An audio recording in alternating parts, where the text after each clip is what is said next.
GIT की smart class में आप सबका स्वागत है।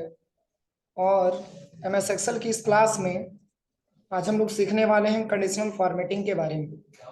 इसके पहले भी मैंने आपको कंडीशनल फॉर्मेटिंग के बारे में बताया था, लेकिन उसमें कुछ ही ऑप्शन हम बता पाए थे। शेष ऑप्शंस के बारे में हम आज की क्लास में जानेंगे। देखिए, सबसे पहले अगर हम कंडीशनल फॉर्मेटिंग के बारे में बात करें तो मैंने इसके बारे में आपको बताया था कि इसकी फॉर्मेटिंग हम करते हैं कंडीशन के आधार पर, यानी कि जिसके आधार पे हमको मतलब कंडीशन अप्लाई करना होता है उसके आधार पे जो है, जैसे मान के चलिए कि मैंने इसमें आपको बताया था greater than, less than, equal to, between के बारे में मैंने बताया था, और plus absent, present, plus leave के लिए मैंने बताया था। इतने सारे कंडीशन के लिए मैंने आपको ऑप्शंस बताया था जो आपको मिला था हाईलाइटेड सेल रूल में। और इसमें जो है, इसमें दो ऑप्शन और आपको मिल जाता है। एक तो यहाँ पे मिलता है आपका ए डेट अकरिंग, और यहाँ पे एक ऑप्शन आपको मिलता है डुप्लीकेट वैल्यू। तो जैसे अगर हम डेट के बारे में बात करें तो अभी तक तो हम कंडीशन केवल नंबर के हिसाब से लगा रहे थे, नंबर कौन सा ज्यादा है या कौन सा कम है, या कौन सा नंबर एक दूसरे के बराबर है, या बीच का नंबर हम निकाल रहे थे। वो केवल नंबर में इसका प्रयोग हम लोग कर रहे थे। लेकिन ये जो वैल्यू आपका दिया हुआ है, ये डेट अकरिंग वाला, इसमें जो है आज हमको ये ज्ञात करना है कि इसमें से कौन कौन सा ऐसा स्टूडेंट है जिनका आज फीस जमा करने का डेट है, या कल फीस जमा करने का डेट था, या आने वाले कल को भी फीस जमा करने का डेट आएगा। इसको फाइंड करना है ए डेट अकरिंग के माध्यम से। बस कंडीशन सेम है, आप इतना समझिए कि इस कंडीशन का प्रयोग हम केवल डेट को निर्धारण करने के लिए करते हैं, डेट को क्लासिफिकेशन करने के लिए करते हैं। कि जैसे आज कौन सा डेट है, आज 21 है ना, तो आज किस किस स्टूडेंट का डेट है यहाँ पे फाइंड करके आपको बताया। या 20 को कितने सारे स्टूडेंट का फीस जमा करने का डेट था, 20 तारीख बताए।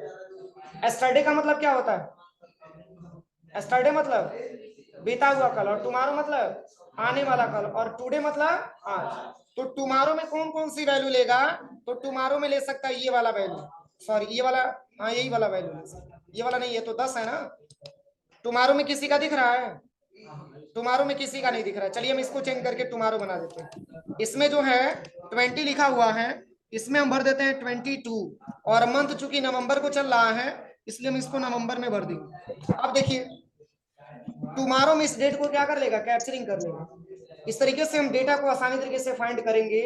मतलब इसका मेन वजह यही है कि जैसे मान के चलिए कि अगर हमको डेट को फाइंड करना हो, डेट को अगर हमको खोजना हो किस किस स्टूडेंट का कब फीस जमा करने का डेट था, तो डेट में कंडीशन अप्लाई करने के लिए डेट अकरिंग का प्रयोग किया जाता है। इसमें भी कंडीशन ये है कि पहले पूरी डेट को हम एक साथ क्या करेंगे, सेलेक्ट करेंगे। और पहले इसके बारे में आप समझ लीजिए, तब हम बताते हैं। देखिए अगर हम डेट वाले ऑप्शन पे आते हैं तो इसमें इतना सारा ऑप्शन दिया हुआ है। देखिए एस्टरडे मतलब क्या होता है, बीता हुआ कल। तो बीता हुआ कल की बात करें तो इसमें कौन से डेट को सिलेक्शन करेगा, कोई डेट दिख रहा है, कोई डेट दिख रहा है, कोई डेट नहीं दिख रहा है। चलिए इसको हम बना देते हैं, 14/7 लिखा हुआ है, इसी को हम भर देते हैं 20 में, तो एस्टरडे में आ जाएगा ना। यहाँ पे मैंने भर दिया 20, और ये 7 को हटा करके मैंने यहाँ पे भर दिया 11। अब देखिए एस्टरडे में इसको सिलेक्शन कर लेगा, तो इसमें कितना कंडीशन दिया हुआ है पहले इसके बारे में आप समझिए। जैसे इस पे क्लिक करते हैं, इसमें पहला ऑप्शन दिया है एस्टरडे। एस्टरडे का मतलब पिछले, मतलब कल कितने लोगों का फीस जमा करने का डेट था उसको सिलेक्ट करेगा। और टुडे का मतलब जो करेंट आज का जो डेट होगा उसको सिलेक्शन करेगा। और टुमारो मतलब आने वाला कल, आने वाले कल में किसका किसका डेट है। और फिर यहाँ पे दे रहा है इन द लास्ट 7 डेज, मतलब 7 दिन बाद किसका किसका डेट है। या फिर लास्ट वीक, इस सप्ताह, अगले सप्ताह किसका किसका डेट है। दिस वीक, इस सप्ताह में किसका किसका डेट है। लेकिन सब अप्लाई करके देखेंगे तब आपको पता चलेगा।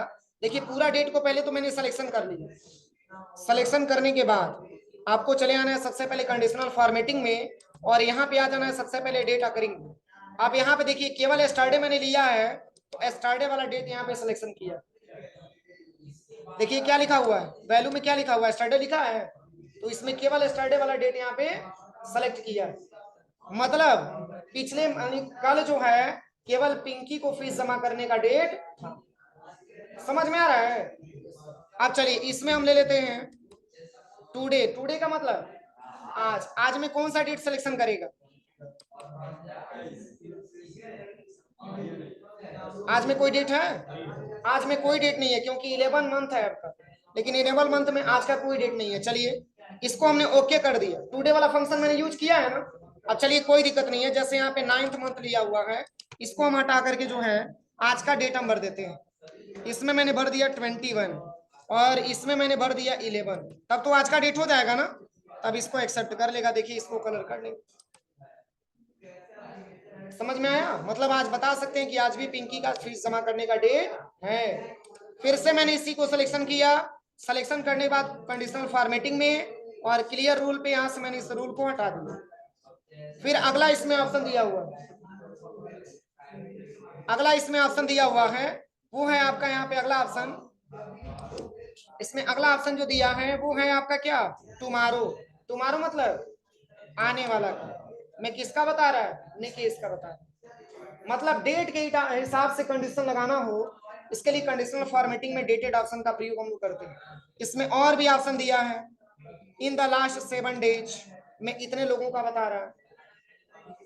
ठीक है, इस महीने में 7 दिन के अंदर अंदर किसका फीस जमा करने का डेट है। फिर और भी इसमें बता रहा है, देखिए इसमें अगला दिया है लास्ट वीक, अगले सप्ताह। लास्ट वीक का मतलब बीता हुआ जो सप्ताह आपका निकला हुआ, उसमें बता रहा है कि रिया का डेट है 15/11/2023 का। फिर इसमें और भी ऑप्शन दिया है दिस वीक, इस वीक किसका किसका डेट है, तो केवल इस वीक का आपको बता रहा है। देखिए पिंकी का है, निकेश का है, पिंकी का है। समझ में आ रहा है? तो आपको इसके हिसाब से पहले डेट आपको लिखना पड़ेगा, तब नेक्स्ट वीक मतलब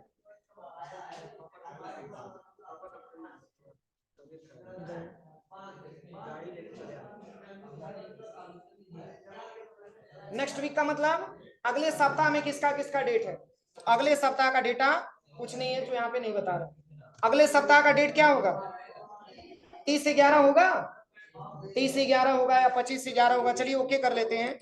और यहाँ पे हम आ जाते हैं, जैसे यहाँ पे 30 लिखा हुआ है, यहाँ पे हम भर देते हैं 25। इसको हटा करके मैंने यहाँ पे भर दिया, या 28 भर देते हैं, और 10 को हटा करके मैंने भर दिया 11। अब ये तो नेक्स्ट वीक में आ जाएगा ना, नेक्स्ट वीक। कोई दिक्कत? तो आपको इतना सारा कंडीशन अप्लाई करके देखना है, जब तक आप डेट सही सही नहीं लिखेंगे ये वैल्यू आपको फाइंड करके नहीं बताएगा। चलिए पुनः मैंने सिलेक्शन किया, कंडीशनल फॉर्मेटिंग में जाकर के इस रूल को मैं यहाँ से क्लियर कर देते हैं। इसमें और भी ऑप्शन यहाँ पे दिया हुआ है, देखिए इसमें और ऑप्शन क्या दिया हुआ है इसके बारे में हम समझते हैं। चलिए यहाँ पे लिखा हुआ है लास्ट मंथ, मतलब पिछला मंथ। पिछला मंथ वाला सिलेक्शन किया। फिर यहाँ पे लिखा हुआ है दिस मंथ, मतलब इस महीने। इस महीने किसका किसका एक्सेप्ट करके बताइए। क्या कोई नवंबर महीने का छूटा हुआ है? इसमें और भी ऑप्शन दिया है। नेक्स्ट मंथ मतलब कोई दिख रहा है इसमें? बोलिए काम करेगा? नहीं काम करेगा, कोई दिक्कत नहीं है। हम यहाँ से जो है 11 को हटा करके और यहाँ पे हम भर लेते हैं 12, तब तो ये नेक्स्ट मंथ में आ जाएगा ना। बस पुनः पूरे डेटा को सिलेक्शन करिए, कंडीशनल फॉर्मेटिंग में आ जाइए, और यहाँ से आपको ले लेना है जो है नेक्स्ट मंथ, अगले महीने इसमें सिलेक्शन करके बताइए। कोई दिक्कत किसी को? अब चलिए इसको हम यहाँ से हटाते हैं, क्लियर ऑल कर देते हैं। अब चलिए इसमें अगला जो ऑप्शन दिया हुआ है, अभी तो मैंने आपको केवल हाईलाइटेड सेल रूल के बारे में बताया। अब इसमें एक ऑप्शन आपको मिलता है डुप्लीकेट वैल्यू। डुप्लीकेट वैल्यू का मतलब ये होता है कोई ऐसा नाम जो 2 बार लिखा हुआ। इसको मैंने सिलेक्शन किया और इसमें से आपसे ये कहा जाए कि इसमें केवल डुप्लीकेट वैल्यू आप छांट दीजिए, तो पहले तो पूरे नाम को हम सिलेक्शन करेंगे और चले आएंगे कंडीशनल फॉर्मेटिंग में, और यहाँ से जो डुप्लीकेट वैल्यू होगा उसको छांट करके बताएं। क्या जो सिलेक्शन किया है वो नाम 2 बार लिखा हुआ है? सही है ना। अब यहाँ से मैंने ओके कर लिया, इसमें आपको केवल ये छांट करके बताया वो कौन कौन सा ऐसा नाम है जो 2 बार लिखा हुआ, उसी को तो डुप्लीकेट बोलेंगे। अब चलिए, अब हम ये चाहते हैं कि जितना भी मतलब 2 बार नाम लिखा हुआ है उसमें से एक एक बार नाम हट जाए, केवल एक एक नाम हमको दिखाई दे।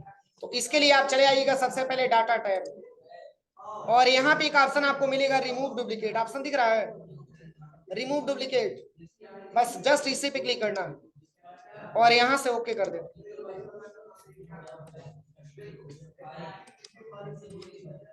ऐसे सिलेक्शन करिए और रिमूव डुप्लीकेट पे चले जाइए और यहाँ से जो है रिमूव डुप्लीकेट पे क्लिक करिए और यहाँ से केवल स्टूडेंट नेम में ही आपको लेना है, स्टूडेंट नेम में ही तो डुप्लीकेट आपको छांटना है, ये पूरा रखने का कोई मतलब नहीं है, सब हटा देते हैं। रुकिए,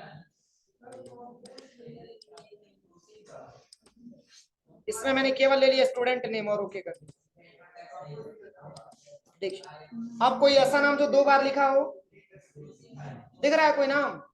कैसे किया एक बार और समझ लीजिए। जैसे पहले तो आपको क्या करना है, यहाँ पे पूरे नाम को आप सिलेक्शन करिएगा और यहाँ से चूंकि कंडीशन मैंने लगा रखा है, पहले तो आप यहाँ से कंडीशन यहाँ से हटा दीजिए, क्लियर कर दीजिए इसको। जब ये पूरा क्लियर हो जाएगा तो इसमें कौन कौन सा ऐसा नाम है जो 2 बार लिखा हुआ है, जैसे पिंकी 2 बार लिखा हुआ, प्रकाश 2 बार लिखा हुआ और रिया 2 बार लिखा हुआ। हम ये चाहते हैं कि जो नाम 2 बार लिखा हुआ है उस नाम को मात्र 1 बार लिख दिया जाए, एक एक नाम हटा दिया जाए। तो पहले तो हम इसको सिलेक्शन करके ये जांच करेंगे कि कौन कौन सा डुप्लीकेट वैल्यू। तो कैसे जांच करेंगे? सिलेक्शन करेंगे, कंडीशनल फॉर्मेटिंग में आएंगे और यहाँ पे आपको डुप्लीकेट वैल्यू पे क्लिक करना। देखिए डुप्लीकेट वैल्यू छांट दिया। अब देखिए जो सिलेक्टेड नहीं किया है, मतलब आप ये समझ सकते हैं कि ये नाम मात्र एक बार लिखा हुआ है, इसलिए सिलेक्शन नहीं किया। अगर आप इसी नाम को यहाँ पे बढ़ा लेते हैं, जैसे मैंने काजल एक बार और यहाँ पे टाइप कर दिया, देखिए इसको भी एक्सेप्ट कर ले, मिल गया इसके हिसाब से ना। अब देखिए करना क्या है, अब इसके बाद से जैसे आपने डुप्लीकेट वैल्यू तो फाइंड कर लिया, अब किसी ने क्वेश्चन किया कि ऐसा है बाबू कि जो नाम 2 बार लिखा हुआ है उसमें से एक एक नाम हटा दीजिए, केवल एक एक बार आप रखिए। यूनिक मतलब समझ में आता है ना, यूनिक का मतलब अकेला नाम होना चाहिए। तो आप करेंगे क्या, देखिए पहले तो पूरे स्टूडेंट नेम को आप क्या करेंगे, सेलेक्ट करेंगे। सेलेक्ट करने के बाद आप चले आइएगा कंडीशनल फॉर्मेटिंग में, सॉरी डाटा टैब में आपको आना। क्यों डाटा टैब में आएंगे? क्योंकि डुप्लीकेट वैल्यू को रिमूव करना है, हटाना है। और यहीं पे एक ऑप्शन आपको दिखेगा रिमूव डुप्लीकेट, इसी पे क्लिक करना है और यहां से रिमूव डुप्लीकेट पे क्लिक कर देना। तो इसमें चूंकि पूरा डेटा को सिलेक्शन कर लिया तो हमको पूरा डेटा से तो मतलब है नहीं, इसलिए यहाँ पे कह लीजिएगा अनसेलेक्ट ऑल, पूरे को अनसेलेक्ट कर लीजिएगा। और चूंकि ये चेंजिंग आपको देखना है किस कॉलम में, स्टूडेंट नेम वाले में ना, तो केवल स्टूडेंट नेम को क्लिक करिएगा और ओके कर दीजिए। देखिए केवल रिमूव डुप्लीकेट किया है किसको, स्टूडेंट नेम। कोई दिक्कत? इसमें कोई ऐसा नाम जो 2 बार लिखा हो जाएगा। तो ये रिमूव डुप्लीकेट ऑप्शंस का प्रयोग होता है, ये नंबर पे भी काम करेगा और प्लस अल्फाबेटिकल पे भी काम करेगा। अब चलिए इसमें और भी ऑप्शन दिया हुआ है, अगले ऑप्शंस के बारे में हम जानेंगे। चलिए इसमें नेक्स्ट ऑप्शन जो दिया है कंडीशनल फॉर्मेटिंग में, यानी कि ये तो पूरा मैंने आपको बता दिया, ठीक है। अब चलिए अगले ऑप्शंस के बारे में बताते हैं। यहाँ पे अगला ऑप्शन दिया है टॉप बॉटम रूल्स, मतलब ये भी नंबर पे ही अप्लाई होगा, यानी कि इसके लिए आपको नंबर क्या करना पड़ेगा, लिखना पड़ेगा। तो चलिए इसके लिए मैं जो है यहाँ पे आ जाता हूँ और यहाँ पे मैंने नंबर टाइप किया,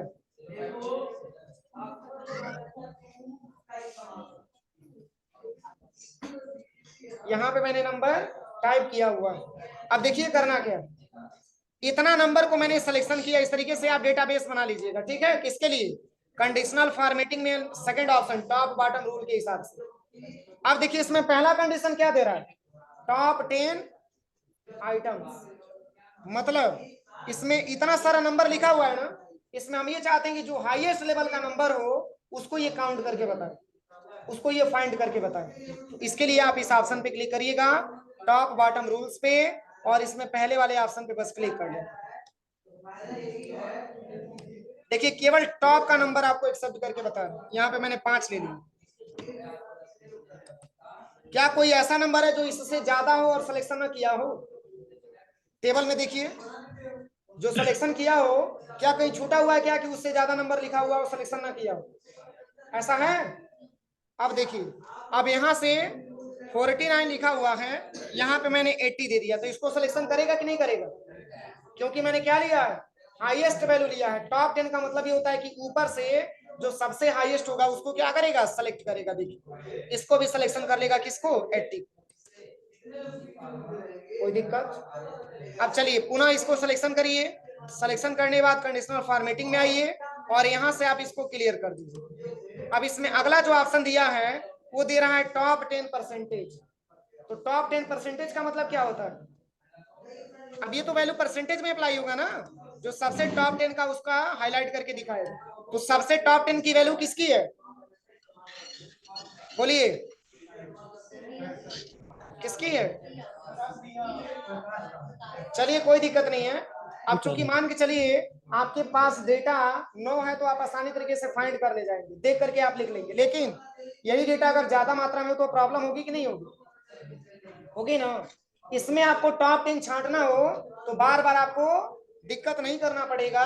पहले पूरे परसेंटेज को आप सिलेक्शन करिएगा और चले आइए कंडीशनल फॉर्मेटिंग में, और यहाँ पे एक ऑप्शन आपको मिलेगा टॉप 10 परसेंटेज का। इस पे जैसे ही क्लिक करेंगे, किसको बताया, किसके बारे में बताया, सही है कि गलत है? अब चलिए, अगर आप किसी का परसेंटेज यहां से बढ़ा देते हैं तो इसको छोड़ करके उसको सिलेक्शन कर लेगा। क्यों? क्योंकि इसको टॉप 10 से मतलब है, सारे परसेंटेज से मतलब नहीं है। ऊपर से जो एक नंबर का होगा उसी को ये क्या करेगा, कैप्चर करेगा। अब चलिए पुनः इसको हटाना है, सिलेक्शन करिए और यहां से इसको क्लियर कर दीजिए। अब इसमें और भी ऑप्शन क्या दिया है, बॉटम 10 आइटम्स का मतलब, अभी तो मैंने टॉप 10 के बारे में बताया था, और बॉटम का मतलब ये होता है जैसे ऊपर से मैंने टॉप 10 की वैल्यू छाटा, अब नीचे से हमको क्या करना है, अब नीचे से हमको टॉप 10 नहीं छापना है, कम से कम नंबर छाटना है। इसके लिए बॉटम बोलेंगे ना, इसके लिए बस बॉटम बॉटम 10 आइटम्स पे क्लिक करिए। लेकिन इसके लिए किसको सिलेक्शन करेंगे, पूरे नंबर को, पूरे नंबर को सिलेक्शन करिए। और पूरे नंबर को सिलेक्शन करने के बाद अब आप चले आइएगा सबसे पहले कंडीशनल फॉर्मेटिंग में, और यहां से टॉप बॉटम रूल्स पे, इसमें आपको ले लेना है बॉटम 10 आइटम्स। देखिए सबसे कम वाला वैल्यू एक्सेप्ट किया हो, समझ में आ रहा है? बॉटम का मतलब नीचे से, और टॉप 10 का मतलब ऊपर से। ऊपर से जो सबसे हाईएस्ट होगा उसको तो मैंने कंडीशन आपको बता ही दिया, और नीचे से सबसे कम होगा उसी को सिलेक्शन करेगा। कोई दिक्कत? अब चलिए, इसको हटाना हो तो पुनः इस डेटा को सिलेक्शन करिएगा, कंडीशनल फॉर्मेटिंग, और यहां से क्लियर रूल पे क्लिक कर दीजिए, हटा दीजिए इसको। अब इसमें अगला ऑप्शन जो दिया है वो यहाँ पे अगला ऑप्शन दिया है टॉप 10 बॉटम 10 परसेंटेज। मतलब अभी तो मैंने क्या किया था, सबसे टॉप 10 का मैंने सिलेक्शन किया था ना। अब अगर आपसे ये क्वेश्चन किया जाए कि इसमें सबसे कम परसेंटेज किसका है,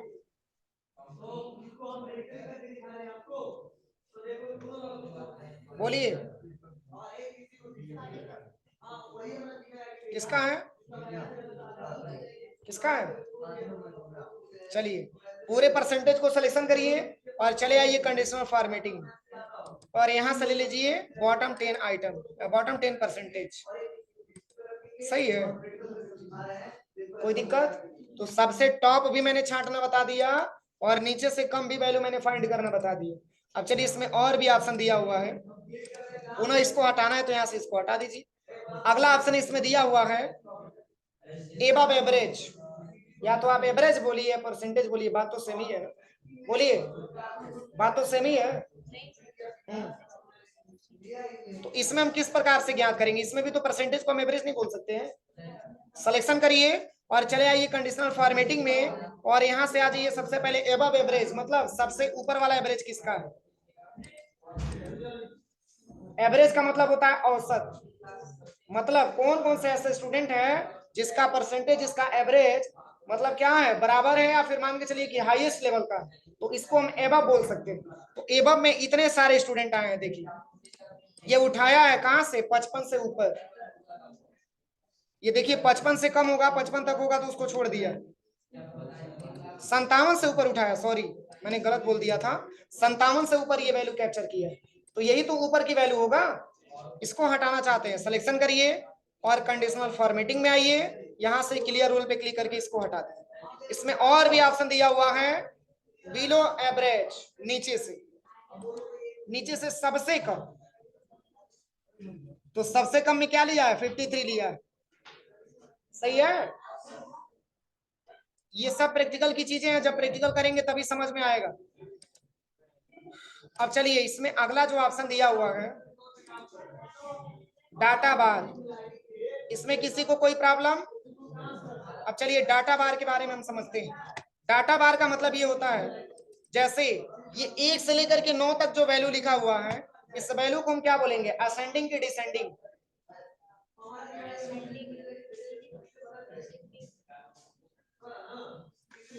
दो प्रकार का ऑर्डर होता है ना, एक असेंडिंग ऑर्डर, दूसरा डिसेंडिंग ऑर्डर। तो ये जो वैल्यू लिखा हुआ है असेंडिंग ऑर्डर में कि डिसेंडिंग ऑर्डर में? असेंडिंग। असेंडिंग का मतलब आरोही क्रम, आरोही क्रम होता है ना, अवरोही का मतलब डिसेंडिंग उसको बोला जाता है। तो जैसे इसमें अगर आपसे ये कहा जाए कि सबसे ज्यादा सीरियल नंबर अगर देखा जाए तो सबसे हाईएस्ट लेवल का सीरियल नंबर कौन सा है? 9 है ना। तो बस आप केवल देख पा रहे हैं ना, लेकिन आपको करना क्या है, पूरे डेटा को सिलेक्शन करिए और कंडीशनल फॉर्मेटिंग में आने के बाद और आप इसको कलर से आप देख सकते हैं, कुछ ऐसे इंटरफेस में आपको दिखाई देगा। जिसकी वैल्यू ज्यादा है उसको ज्यादा कलर किया हुआ और जिसकी वैल्यू कम है उसको कम कलर किया हुआ। इससे भी तो आप आइडिया लगा सकते हैं कि किसकी वैल्यू ज्यादा है किसकी वैल्यू कम। अब चलिए इसमें और भी ऑप्शन दिया हुआ है, ये वैल्यू सब पे अप्लाई होगा। देखिए इसको आप सिलेक्शन करिए, इसमें भी आपको हाईएस्ट वैल्यू कैप्चरिंग करना है। कंडीशनल फॉर्मेटिंग में आइए और यहाँ से डाटा बार पे आइए, यहाँ से इसमें से भी देख सकते हैं। जिसकी वैल्यू ज्यादा है उसको ज्यादा पेंटिंग किया और जिसकी वैल्यू कम है उसको कम पेंटिंग किया। समझ में आ रहा है? अब जैसे यहाँ पे देखिए 79 को पूरा कलर किया है और मैंने यहाँ पे भर दिया 23, तो कलर हाफ कर देगा। देखिए क्यों? क्योंकि इस हिसाब से वैल्यू नहीं। तो छोटे से बड़े वाले क्रम में जाना हो तो इसके लिए जो है हम डाटा बार्स का प्रयोग करते हैं। अब इस ऑप्शन को हटाना हो, पुनः सिलेक्शन करिए और कंडीशनल फॉर्मेटिंग में आकर के इसको यहाँ से हटा दीजिए। अब इसमें और भी ऑप्शन दिया है, चलिए इस डेटा को मैंने सिलेक्शन किया, इसमें और भी क्या ऑप्शन दिया है? देखिए कलर स्केल दिया है। अब कलर से भी आप इसको समझिए। देखिए जिसकी वैल्यू ज्यादा है उसका कौन सा कलर दिया हुआ? डार्क ग्रीन है ना। देखिए जिसकी वैल्यू ज्यादा है उसको डार्क ग्रीन किया हुआ, दिख रहा है सबको? अब चलिए इसमें और भी ऑप्शन दिया, इसको सिलेक्शन करिए, सिलेक्शन करने के बाद आप यहां से क्लियर करिए। इसमें और भी क्या ऑप्शन दिया है? कलर स्केल हो ही गया, आइकन सेट। देखिए इसमें आप आइकन भी लगा सकते हैं।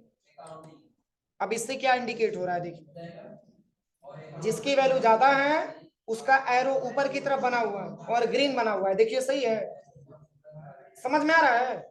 जिसकी वैल्यू ज्यादा है उसका एरो ऊपर की तरफ बना हुआ है और वो भी पूरा का पूरा ग्रीन किया हुआ है। और रेड के लिए क्या है? रेड के लिए सबसे कम वैल्यू है, देखिए, और वो डाउन मतलब नीचे की तरफ है। और जो येलो है वो मीडियम वाली वैल्यू है। समझ में आ रहा है ना? तो यहां से जो है फार्मूला लगाने की रिक्वायरमेंट नहीं है, बस केवल आप आसानी तरीके से केवल संकेत के माध्यम से, कंडीशन के माध्यम से समझ सकते हैं कि हमारी वैल्यू किस हिसाब से लिखा हुआ है। पुनः इसको सिलेक्शन करिए, कंडीशनल फॉर्मेटिंग में आकर के आप इसको यहाँ से क्लियर कर दीजिए। इसमें और भी क्या ऑप्शन दिया है? आइकन सेट में और भी ऑप्शन दिया हुआ है। देखिए यहाँ से आप जो है कलर का भी इस्तेमाल कर सकते हैं। देखिए इसमें अब इससे क्या समझ में आ रहा है? जिसकी वैल्यू हाई लेवल का रेड किया और जिसकी वैल्यू सबसे कम है उसको ग्रीन, उसकी वैल्यू जो है ब्लैक किया हुआ और उससे भी मीडियम वाले वैल्यू को हल्का हल्का व्हाइट किया हुआ। कुल कितना कलर है इसमें? 3 कलर है ना? 4 कलर है, हाँ 4 कलर है। देखिए तो ये वैल्यू सबसे कम के लिए और ये मीडियम के लिए और ये सबसे हाई लेवल के लिए है और ये लगभग 30, ये 30 या उससे भी कम के लिए। तो ये सब कंडीशन है, इसको हम अप्लाई करके देखना चाहेंगे तो देख सकते हैं। पुनः इसको हटाइए। अब इसमें लास्ट कंडीशन हम बता रहे हैं, चूंकि आप लोग लैब में करके देखिएगा इसका प्रयोग। इसमें और भी ऑप्शन क्या दिया है? आइकन सेट में ये वाला ऑप्शन दिया, नेटवर्क वाला ऑप्शन दिया। देखिए जिसकी वैल्यू ज्यादा है उसका पूरा पूरा नेटवर्क और जिसकी वैल्यू कम है उसका पूरा नेटवर्क नहीं। दिख रहा है सबको? अब चलिए जैसे इसमें पूरा पूरा नेटवर्क मिला हुआ है 79, 71, 75 और 70, यही वैल्यू मिला हुआ है ना। लेकिन यहाँ पे देखिए सबसे कम वैल्यू यहाँ पे मिला हुआ है 23 वाला। मात्र एक पॉइंट आपको नेटवर्क दिखा रहा है ना, एक ही पॉइंट दिखा रहा है ना। अब चलिए इस वैल्यू को हम चेंज करके 80 रख देते हैं। अब देखिएगा इसका भी पूरा नेटवर्क आ जाए। समझ में आया? तो कंडीशनल फॉर्मेटिंग में यही आपको सीखना था। ये पूरा अप्लाई करके आप देखिए, शेष कल की फार्मूला हम अगली क्लास में पढ़ेंगे। ठीक है, इतना पूरा आप प्रयोग करके देख लीजिए।